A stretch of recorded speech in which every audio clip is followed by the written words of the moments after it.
ایک عورت نے شیطان سے کہا کہ کیا تم اس شخص کو دیکھ رہے ہو جو درزی کا کام کرتا ہے؟ کیا آپ اس کی بیوی کو طلاق دینے کے لیے منتیں کر سکتے ہیں؟ شیطان نے کہا ہاں، اور یہ تو بالکل سادہ سا عمل ہے۔ تو شیطان درزی کے پاس گیا اور مختلف سمتوں سے اسے ورغلایا گیا، لیکن درزی کا بیوی سے اتنا پیار تھا کہ سوچا بھی نہیں۔ شیطان واپس آیا اور اس عورت کے سامنے ہار مان لی۔ عورت نے کہا اب تم دیکھو کہ کیا ہوتا ہے۔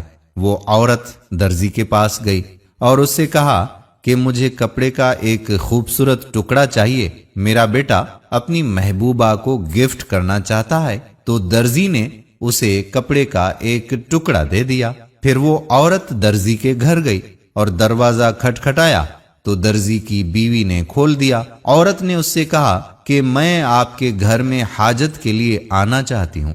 تو درزی کی بیگم نے اس سے کہا کہ آ جاؤ۔ درزی کی بیوی باورچی خانے میں چیزیں لینے چلی گئی۔ عورت وہ کپڑے کا ٹکڑا دروازے کے پیچھے رکھ کر باہر نکل کر چلی گئی۔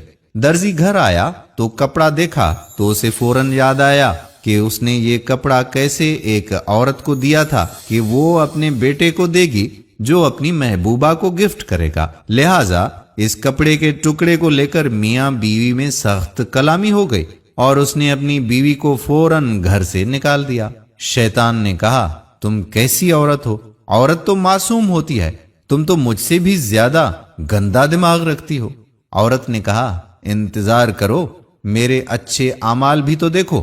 شیطان نے کہا وہ کیسے؟ اگلے دن وہ عورت درزی کے پاس واپس آئی اور اسے بتایا کہ وہ کل جیسا ملتا جلتا کپڑا چاہتی ہے، کیونکہ وہ ایک غریب عورت کے گھر نماز پڑھنے گئی تھی اور وہ اسے وہاں پر ہی بھول گئی اور واپس جانے میں اب شرم آ رہی ہے۔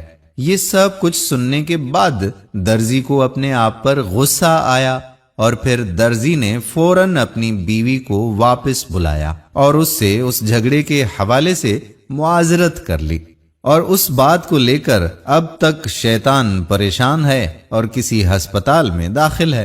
دوستو، ہم میں سے بعض انسان ایسے بھی ہوتے ہیں جو شیطان کی ذہنیت رکھتے ہیں۔ دوسروں کے گھروں میں جھگڑا کروانا ان کی عادت میں شامل ہوتا ہے۔ دو لوگوں کو آپس میں وہ خوش کبھی نہیں دیکھ سکتے۔